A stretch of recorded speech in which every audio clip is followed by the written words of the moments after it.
رفع الیدین کے اندر جو اللہ کے رسول اکرم صلی اللہ علیہ وسلم کی سنتیں ہیں ان میں سے چند اس طرح سے ہیں۔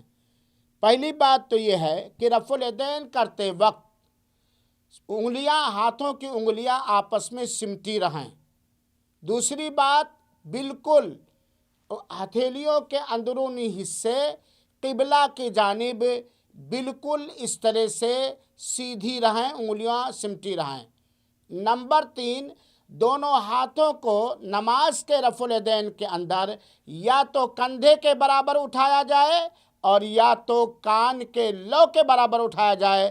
میرے مسلمان بھائیوں، یہ نماز کے رفع الیدین کے اندر نبی کریم صلی اللہ علیہ وسلم کی سنت پاک ہے، جس کا ہمیں ہر ممکن طریقے سے خیال رکھنا چاہیے اور سنت رسول کے خلاف ہمیں نہیں چلنا چاہیے، کیونکہ اللہ کے رسول اکرم صلی اللہ علیہ وسلم نے جس طرح نماز پڑھی ہے اسی طرح ہمیں نماز پڑھنے کا حکم ملا ہے۔ اللہ تعالیٰ سے دعا ہے کہ رب العالمین ہم سب کو نبی کریم صلی اللہ علیہ وسلم کے بتائے ہوئے طریقے کے مطابق نماز ادا کرنے کی توفیق عطا فرمائے اور قبول فرمائے، آمین۔ والسلام علیکم ورحمۃ اللہ وبرکاتہ۔